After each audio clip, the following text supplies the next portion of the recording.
everybody should have one of these. I don't know if everybody's got it or not, but you can go down. We can go down the list. It's kind of self-explanatory. 53 jobs that were created or retained by the business loans that were administered this past year. Over $2 million in total project investment with those business loans. $6,000 in scholarships provided to students in Harrison County. A little bit over 5,000 one-way rides for seniors. 15,000 adult daycare visits, 791 workforce program participants, through our MAX Center, over 1,400 contacts, and over 183,000 home delivered meals that were provided.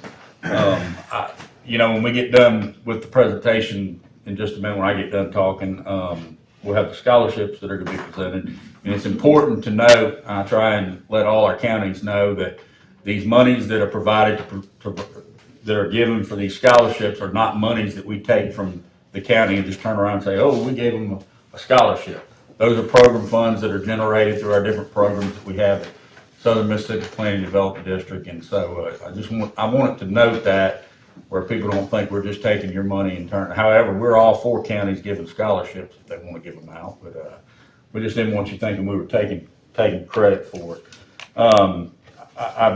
I have to be honest with you. I'm always the one that just comes up here and tells everybody about what we're doing at SMPDD. But the team back here are the ones that actually make it happen. They're the smart ones. And minus Stephen O'Mara, they're the best looking ones too. So, but I'd like to introduce that gives me hope. Sir? That gives me hope. We do have some new team members that the board has not had the opportunity to meet yet, but we've got Ms. Madeline Walker, who is our Division Director over Senior Services, Catherine Timms, our Assistant Division Director over Medicaid Waiver, Tanya Coyne, our Assistant Division Director over Aging Services. We have Kristen Gunner, our Special Projects Division Director, Stephen O'Mara, Business and Government Division Director, Jennifer Bell, who we stole from y'all, is our new CFO, and we're glad to have her. Who am I missing? Oh, yeah. Yeah, she's hiding. And Ashley Briscoe, our marketing manager. They are truly the ones that make things happen at SMPDD. I'm not just saying that all shucksly. I mean that. They're the brains behind the operation, and they're the ones that make the successful organization that we have today. I'd like to start out by saying thank you for the partnership that we've been able to create. We've been talking to y'all for a number of years about doing your financial advisory work. Y'all gave us that opportunity, and we are grateful, more than you know. Not only that we are able to do the work for y'all, but also that we believe that we're going to save the taxpayers money by doing that. So, and that's the most important thing that at the end of the day, because y'all are good stewards. Let me ask you a question. Yes, sir. 2 questions. Yes, sir. The contribution from the county, that stays the same as it's been? Yeah, now, let me, I should have already brought this up. And the second question was how you determine that, Okay. that contribution. So that's a good question, because I should have already brought that up, and the reason, and I'm looking on my all right, so this year, that's another important thing. We only use the exact amount of money it takes to match the program. So if, for instance, we have to forecast the amount that we're going to request from the county based on what we think the programs are going to be. And that's based on matching funds. That 100% based on matching funds. If we don't use all of that match money, we give the county their money back. And so this year, the ask, you're going to see about, I think is it $61,000 or $41,000 decrease, $40,000 decrease you're going to see.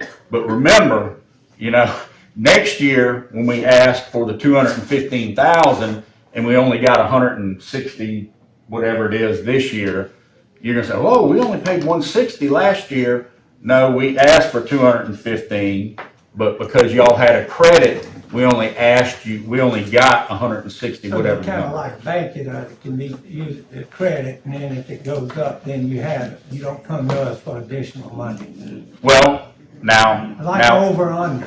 if we, Like an over-on. if we add more programs or we're requested to add more meals, visits, things such as that in the senior services division, we would say, hey, Board of Supervisors, we provided these more services, so our increase, and we try and hit it right there. I don't know how we got off so much on that, but the bottom line is we gave the money back or give them the credit back. I think moving forward, Jennifer, we're actually gonna send them a check back, aren't we? If that is the case, or invoice you if there are more units of service for congregate meals or adult daycare, transportation, and things of that nature.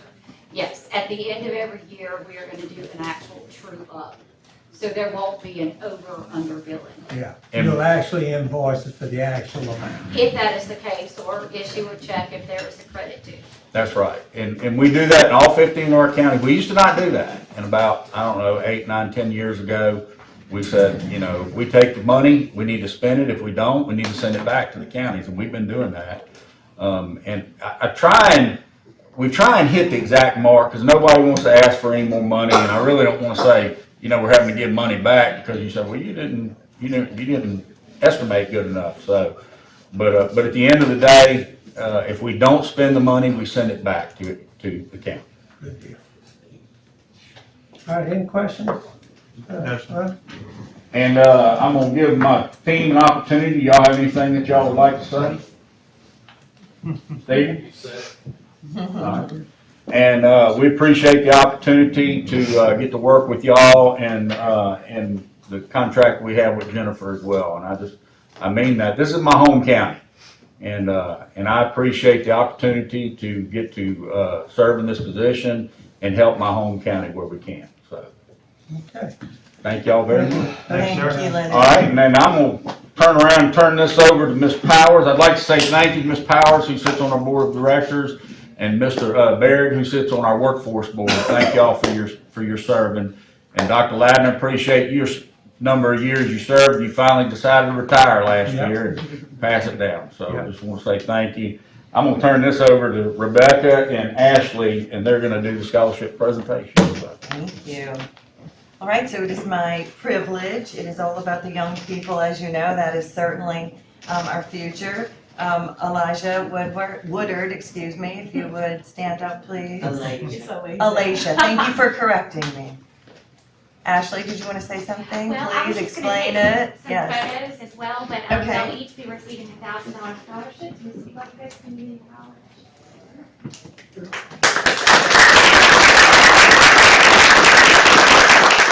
Alicia, right? Alicia, okay. So I'm gonna brag a little bit about you. She has a 3.42 GPA. Her interest is technical, which is so wonderful, especially in a young female, you know, to see technical.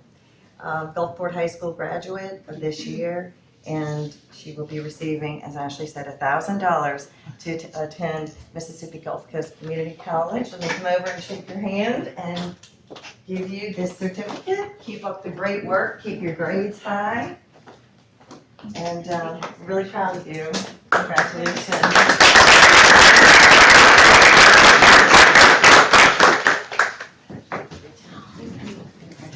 And you'll say I'm gonna go get mine. Sorry, I should have carried it over here. Thank you. You're the best assistant. Ms. Powers, I would like to note, I guess since the inception of our scholarships, we've given over $320-something thousand in scholarships. Now, that's all of our 15 Wow. counties. That's the whole. And how many years, Leonard? 7? What? Oh, since 2000. I said, I haven't been here 16 years. Since 2016. What's that? Amazing. Yeah. All right, Eduardo, how do you pronounce your last name? Tovar? Tovar, okay. And also a Gulfport High School graduate with a 3.2 GPA. Of course, lives here in Harrison County. He will attend MTCCC and major in live entertainment technology. He's bilingual and has excelled in helping new Spanish-speaking students learn English. He's also a member of the choir program and always came to school with a smile and positive attitude, and he was suggested by the counselor at Gulfport High School. So congratulations, Eduardo.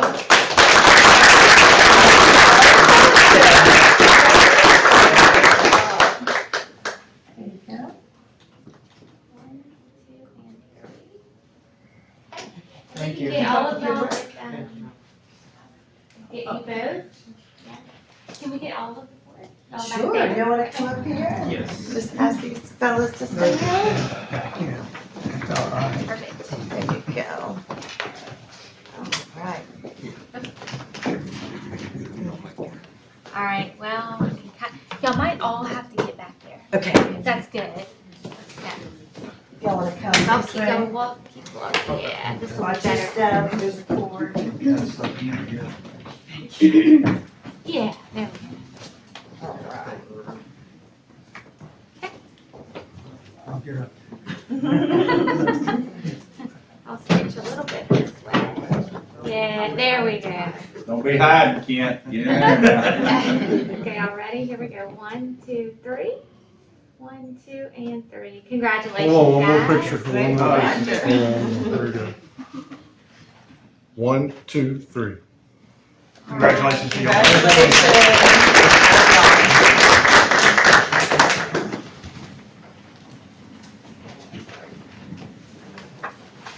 And next recognize Matt McDonald, Coast Coliseum and Convention Center's 2025 budget. Mr. Matt.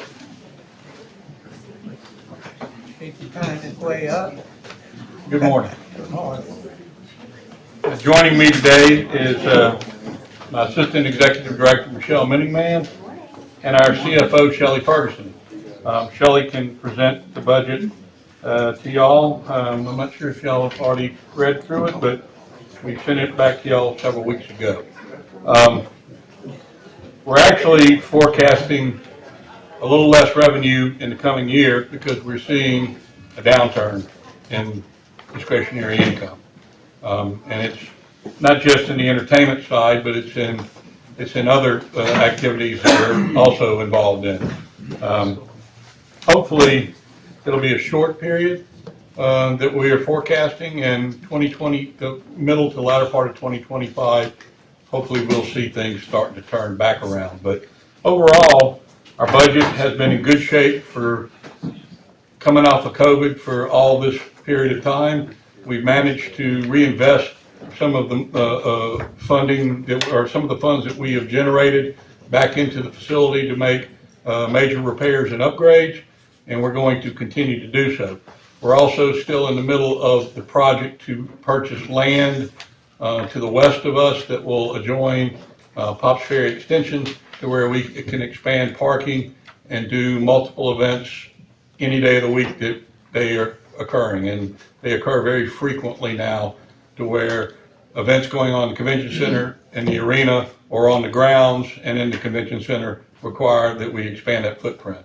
Part of the Pops Ferry footprint has taken parking away from us that we have to replace.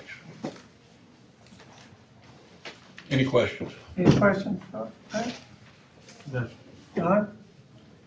We're also here for our audit. We turned that in as well.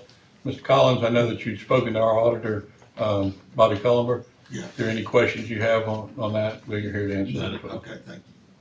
All right, thank you, man. Thank you, I gentlemen. got one thing, I like Oh, your I'm shirt. sorry. Yes, sir. I like your shirt. Oh, thank you. Did your wife pick it out? Did y'all follow each other this morning? Did your wife pick that out for me? They look like twins, don't they? Hey, my wife picked this up for me.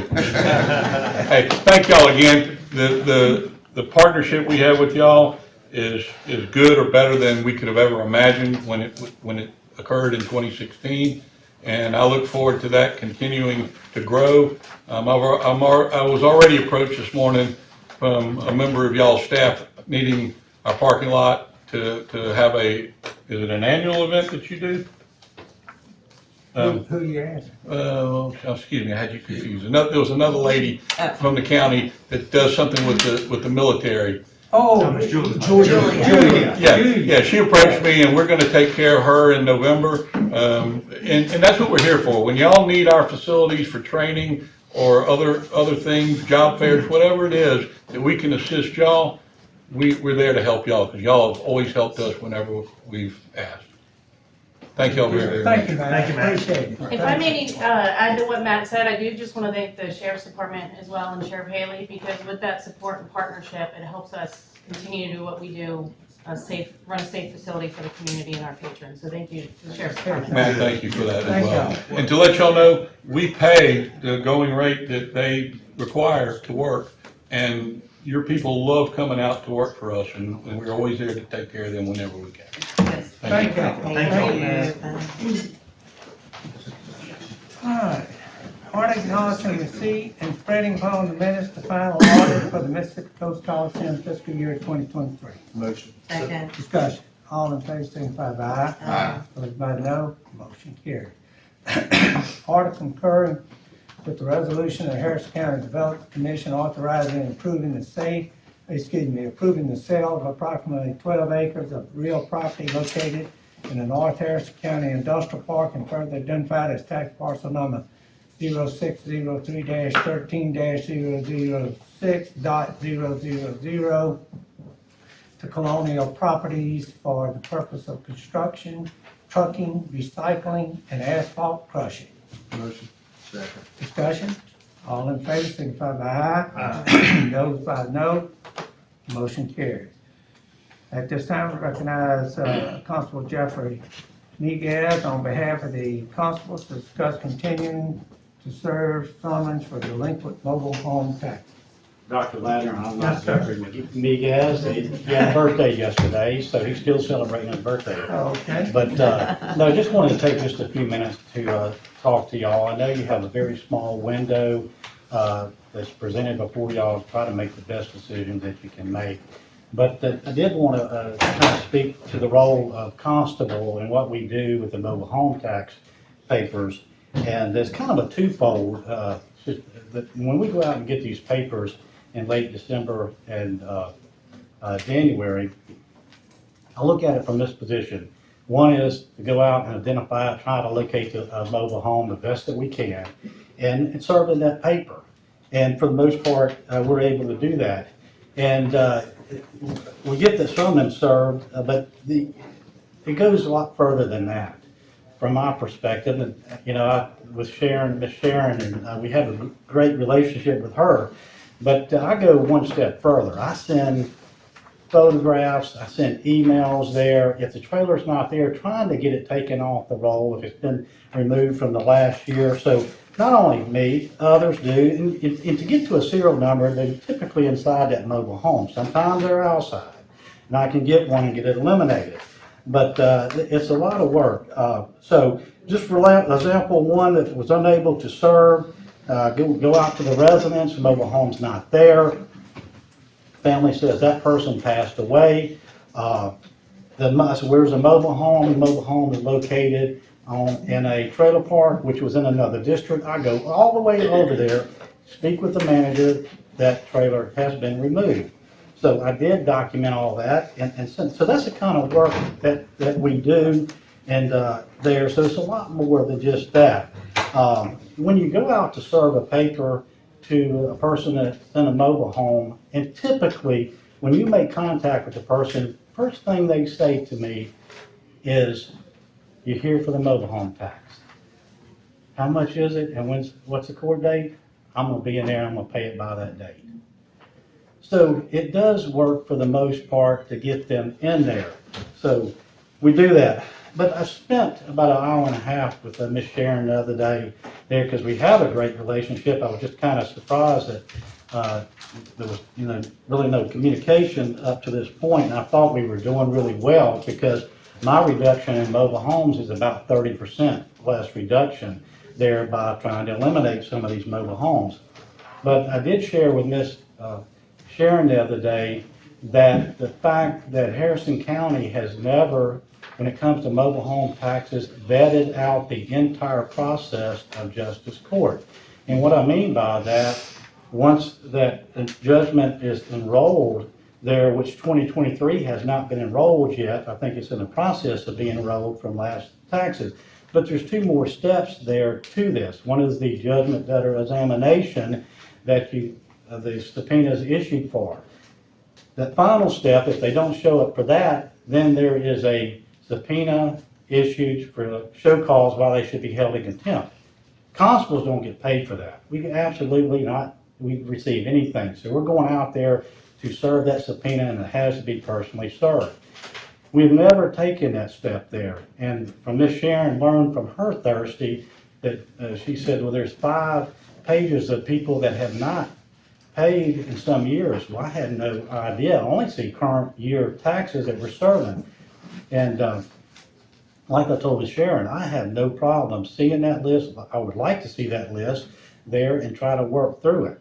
And I think, so I say this to y'all today, I think there is an opportunity for us to try to help. If we better understood her process there, I think we can be helpful with one another. And what I asked y'all is that for the county administrator and constables, and include the judge and the justice court administrator, have a kind of a workaround, discussion about, and let's get a better understanding of what's best for our county.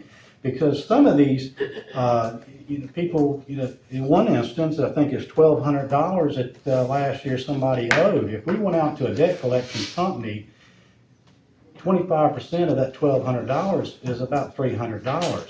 So in lieu of the $90 it's gonna cost them, or if it's 2 people, it's $105. So there's an opportunity for us to work. We just have no knowledge. We would love to work. I'm about trying to do what's right for the county, and I want to get the taxes paid as well there. So it's just, it's a twofold step there.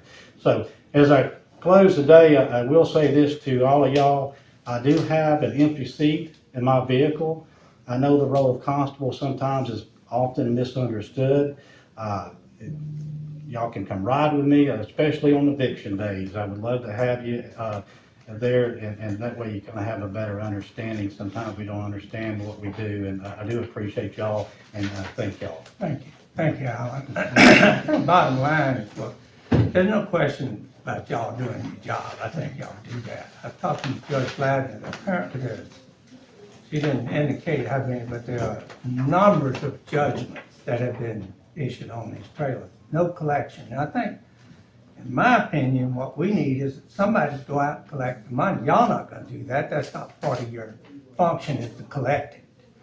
And there's arrears of taxes that are tremendous, and by God, we need to collect those taxes. It's not fair for people who do pay taxes to let people who do owe taxes get by, because that comes back on the taxpayer ultimately to pay more. So it's a matter of getting the money collected is what I personally, as a board of supervisors, want to see. I think we need to collect these taxes, and if it requires a collection agency to go out and get it, so be it. Right. When you don't pay your hospital bills, you can bet the collection agency is going to be calling you. And so it's just, it's not that it's something we think you're not doing. You're doing your job. But we need somebody out there to collect those taxes. And if it requires, contracting with a collection agency, let's see what happens if they can give. And unfortunately, people who are arrears in their taxes, if they have to collect it, they're gonna have to pay the fee for that collection. County's not gonna lose the taxes. Yes, sir. Well, The fee for it is added on to those taxes. So I would suggest that people pay their taxes unless they want to pay additional fees. right. Well, It's not a criticism of y'all. oh, Alan. no, I don't take it that way. I just think we haven't vetted that process out fully in justice court to take advantage of that. I would love to go out and serve that person who has not paid for 10 years. You've got somebody who hadn't paid for 13 years.